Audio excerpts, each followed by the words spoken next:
when you come into this walk, you start off with the same Christian mentality because you are a babe. So you like, yeah, I got it. Yeah, man, the Lord, yeah, got him, you know what I'm saying? Yeah, man, I already know where you're going. We in here. By the time you get halfway down the hallway, you be looking down there, your house be like, it's in there. You like, down there? Yeah, it's down there. It's in there. Remember in Goodfellas? Yeah. It's down there. Yeah. You halfway in the hallway, you like, oh, wait a minute. I'm not saying well, it feels like a trick. Right. This how he welcome you in. It's like a gang. He welcome you in.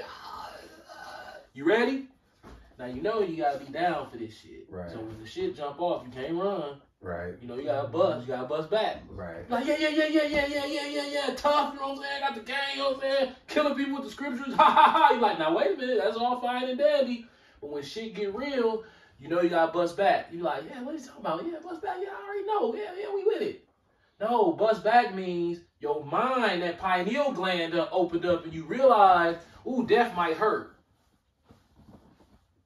A lot. Guess what else? But now you gotta go down there. But you set me up. It was I felt this adrenaline rush, and it was see you in the house of mourning now. See, before you didn't know the difference between the house of mirth and the house of mourning because you was coming out of Christianity. It takes years of that demonic spirit, free falling spirit to jump off. The house of mourning, once you get in the house of mourning, you be like, damn, my flesh say, I don't want to be here. But my spirit say, you stuck. You ain't got no choice. Ecclesiastes 7:2-4. When you have days where your faith starts to falter, guess what I can admit to? Because I be so scared. 7. Scared. Yeah, verses 2-4. Scared of the power of the Lord. Yeah. I'd be like, damn. Maybe it would have been better if I'd have just stayed ignorant and he just killed me. And then that way I'd have just died on some goofy shit and not been as scared. Now guess what? When I just told y'all he got halfway down the hall and looked back and the Lord was like, it's in there. In layman terms, what he's saying is, when you leave the world and you pick this up and you be like, oh, yeah, man. Yeah. The fine print. Right. He made you sign and he didn't show you that, this is a mortgage. This blood in, blood out, baby. You thugging now. You ass, once you pick this up, and you walk through that hall, nigga, you walk in that same hall the rest of your life. And he put one scripture in there to let you know, too. He said, hey, he who putteth his hand to the plow. So we fucked. And turn back. That's your ass. Oh, I ain't fucking with you. You gotta keep going. But I'm never happy. This the house of mourning. Hey, ask your dad, can he leave? Can he get out even if he wanted to? Can he get out? Can you get out? Well, here's the beauty of it. The door unlocked. He like, I mean, it's up to you. You want to go. But see, here go the thing. When you step back over there, he said he take his hands off you. And the Bible say you're going to get hit with more demons. So he take his hands off and you get hit with, I can't handle the demons now. If he take his hands off, nigga, I'm going to be on the corner of Fond du Lac in front of the jerk chicken joint with my pants falling off. Well, yeah, you know how they do it, walking past them motherfuckers right there. They always be right there. Damn, that's the nigga who used to cut hair? That dog used to be in the truth and shit. He in the truth still, but yeah, you gonna be out. You know how they be right there by they be right there by the upper yard. Yeah. You be like, what? It's like a little mental joint right there or something. It is. Man, it is. They be at that motherfucker. You be like, oh no, bro. What type of demons? Every time I see one of them people, I be like, man, what kind of demons got dog? Yeah. But I was riding the bike earlier on Fond du Lac. It was an older dude. He had came out the liquor store and sat down by that car wash on the steps. He mixed up his little drink. Man, he was drinking. Dog, you should have seen this dude, dog. He looked like life had whooped him upside down. And I'm thinking to myself, like, man, would I be like that had not the Lord blessed me with such a solid home structure? Because during the past 5 or 6 years of my life, I've completely come apart emotionally, mentally, and emotionally. Yeah. Due to trying to process death on the way. Yep. Kind of. For me and my loved ones, which everybody goes through death, but everybody not in the house of mourning with the right consciousness. Yeah, kind of. You like, dang. But see, the beautiful thing is, when you in the house of mourning, you can lay down the tracks to from the date that you started to realize you was in the house of mourning. From that point, you can change the trajectory of your bill. You can pay down the college debt. Beautiful. You know what I'm saying? You putting big lump sums on it. Facts. Big lump sums of spirit on it. They try to knock it down. And he laughing at your little payments. Yep. Yeah, you know, he laughing at them. But hopefully on Judgment Day, he be like, well, at least you did try to pay back some of the loan. Right. Right. But the house of mirth, man, it's what enticed the Israelites to begin with. That house of mirth that the other heathens was in. At the concert. Woo! Right. Right. But man, I want to feel that again. That's over. You don't feel that no more. Not this day. Matter of fact, what you holding, man, for your dad, man? Ecclesiastes chapter 7, verse 2. It is better to go to the house of mourning than to go to the house of feasting. For that is the end of all men, and the living will lay it to his heart. Sorrow is better than laughter, for by the sadness of the countenance the heart is made better. The heart of the wise is in the house of mourning, but the heart of fools is in the house of mirth. The fear, the knowledge brings forth the fear.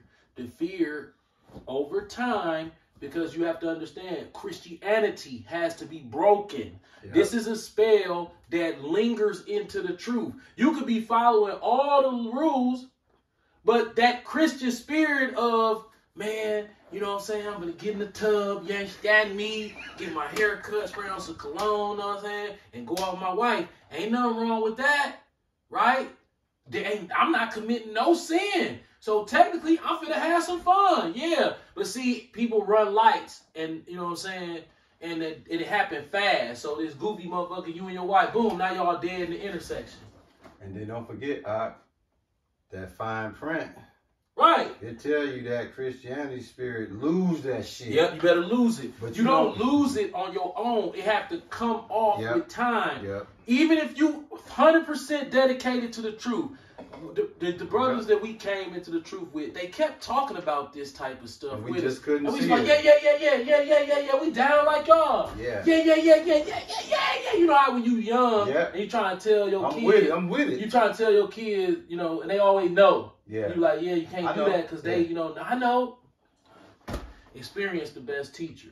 In this the truth, only teacher. Right. In this truth, when you start to understand how much he hate pride, how fear is the beginning of knowledge, you never, ever, unless he wants you to, feel calm. As a matter of fact, I have a testimony. You know about my trip to Mexico. Yeah, oh man. Bro, for some reason the Lord I could hear him laugh, and he like, get a little nigga his ball back.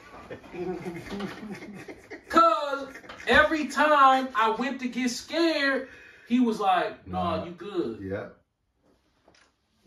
Hey, you know the better way to do it? How you used to say, your mom say you come walk past. Yeah. And you know she gonna swing that motherfucker. So you like, she like, get in here now. You like, but why you standing right there? You gotta move so I can get in there. Like, no, you gotta come on through.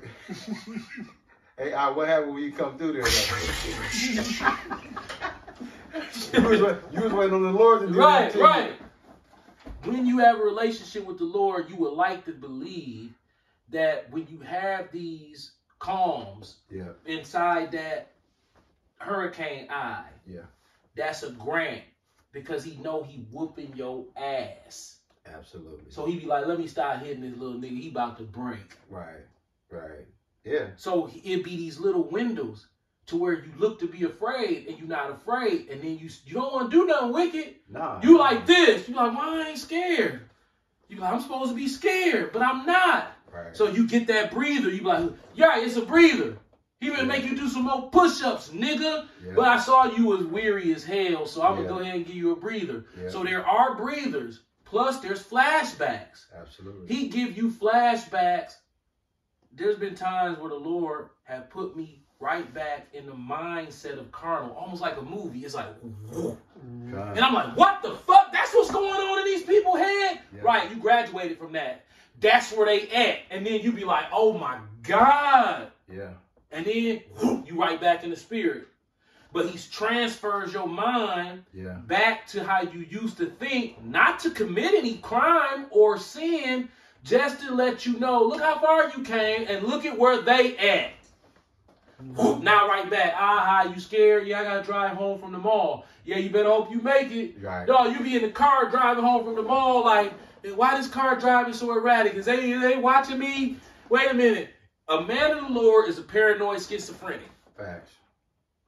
Psychopath. Yeah, you a psychopathic, paranoid schizophrenic.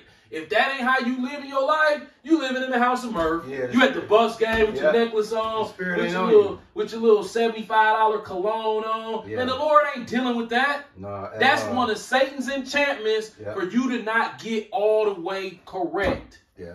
See, these women, that's something that I defeated a while ago. And because I like to be somebody who's observant to try to read what's going on. When you go on Instagram and you see what the Israelite female is doing on Instagram, bro, guess what you realize? You be like, man, ain't nothing cute about this. No. It's so bad. Anytime you have droves of beautiful females, set the camera up, turn it on, and do this. Yeah. I just seen that earlier today. And you like, God damn, man. Yeah. When you first see it, you like, okay, yeah. Oh, she looking like something. Now it make you want to throw up. If you in the spirit, if you a carnal nigga, Yeah. oh man. But even the carnal niggas know. Yeah. The carnal niggas on there smoke, man. These hoes through. Look how stupid they look, dog. It's to the point to where it's not even cute no more. It's sad. Mm-hmm.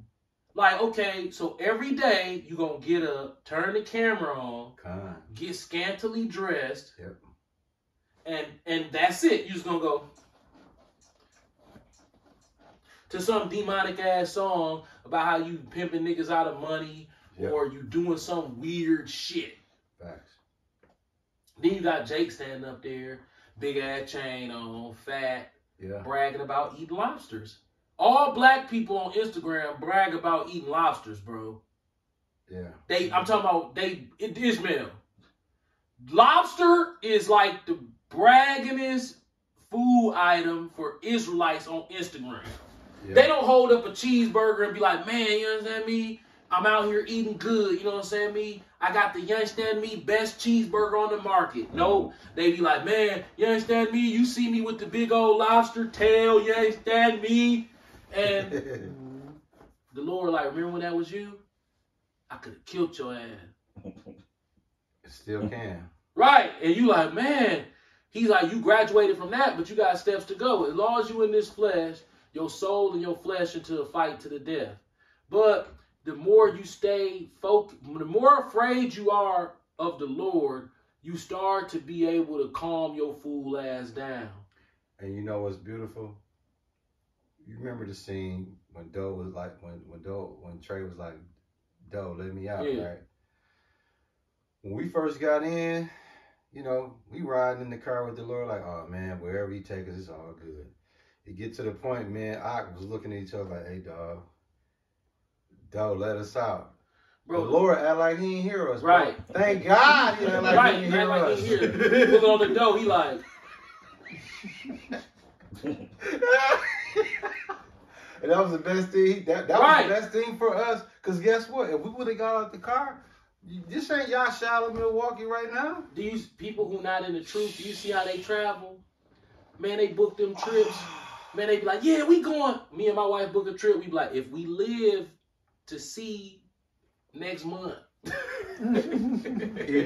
No lie, this what your dad do. We get to the airport without flipping over on the highway and dying. Hey, This what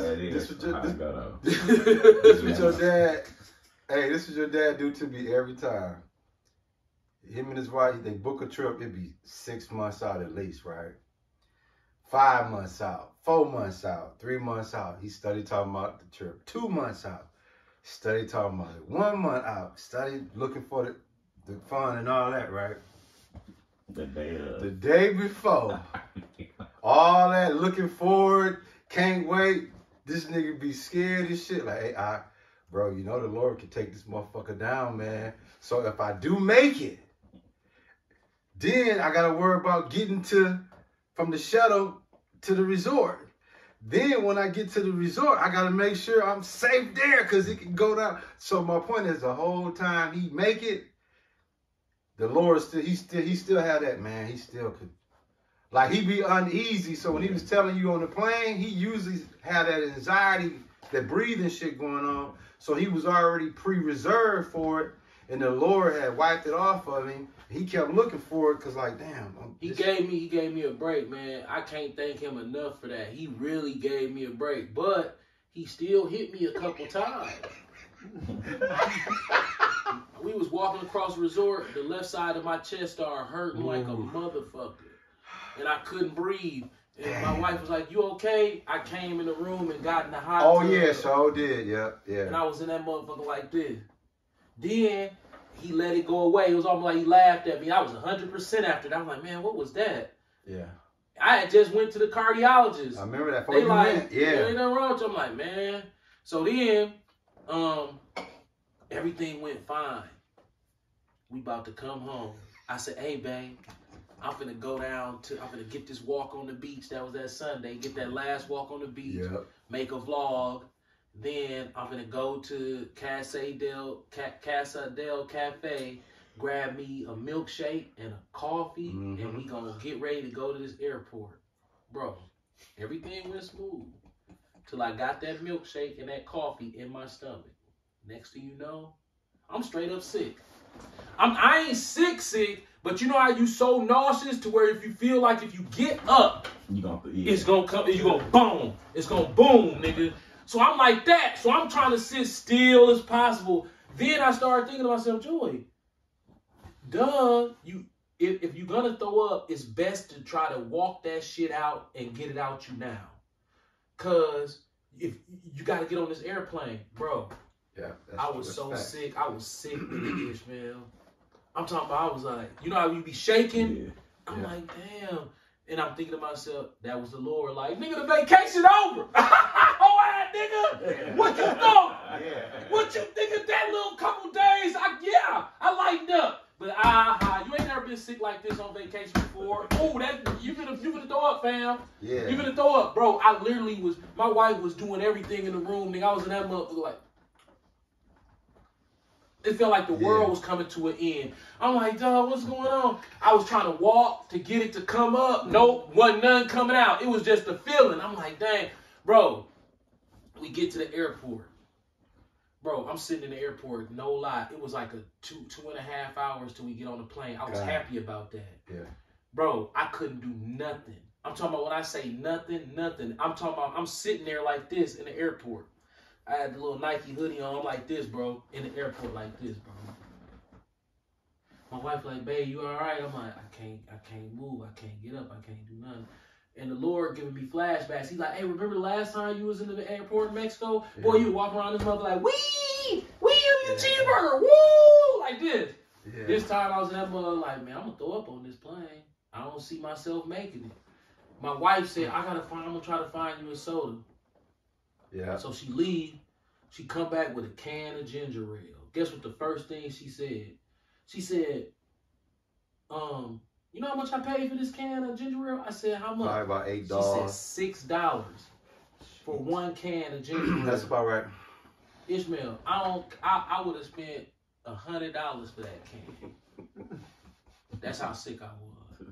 If somebody said, hey, this is the only can, $100, I was going to give them the money. Because I know that ginger ale, it take away ailments from me for some strange reason. Yeah. So when and it was ice cold. I'm talking about Ishmael ice cold. Relieved. Your mama still standing there complaining about the price. I'm looking at her like, yeah, you complain about the price, but if this one don't work, you going back and getting another one. You know what I'm saying? They got these here. It was Canada Dry too. Man, I took it. Got to sit in that mug. Caught me a pocket. You know how you catch you a pocket? Yeah. Like, okay. Yeah. Caught me another pocket. Wait a minute. Oh, snap. And just like that, the Lord was like, I'm just fucking with you, nigga. Nah. Go ahead and go home. Now you better make sure that this motherfucker don't slide off the runway or crash in the ocean. Right. So I'm on the plane like, just happy not to be sick. But my point is, he don't let up. I'm gonna tell you how I know he don't let up. You know everything that your dad just said, Ish. His episode, all of that he went through, right? Mm. Guess what the Lord, in layman's term, told your dad? Don't nobody want your punk ass bike, cuz. Right. Don't Cuz. nobody want your cook ass bike, cuz. Bro. I had you the whole time. You should have just sat back and embraced whatever the fuck was happening, because if you got faith in me, you know I like to do that bullshit. This is what Satan was trying to do. I'm going to tell you how cold Satan is. This is how cold Satan is. We done invested this money into this trip. This is how Satan played. Come on. When I was in the emergency room trying to figure out why I can't get my heart or my mental health or whatever ailment that's ailing me under control, he gives me antidepressants. So he tells me, if you need one, when you get on the airplane, if you start feeling as if, you know, you're going to come apart, just take one, you know, and then in 20 minutes, you're going to feel fine. I'm thinking to myself, like, that's Satan, bro, trying to trick me. I think them the ones you still never touch, right? Still never touched. So me and my wife, we got them. So we get on the plane. Dog, while I'm on the plane, like, man, I can't catch my breath. She like, just try to catch. Satan was like, nigga, take the pill. I ain't take it, bro. So he was pissed. He's was still on pissed. your ass for that. Right, but even How we still, look here sometimes. he still attack me and try to get me to take one, because some days I be breaking down and they be like, just take a pill and one ain't gonna hurt you. I be like, man, I'm just gonna 23. It's an antidepressant. It's not gonna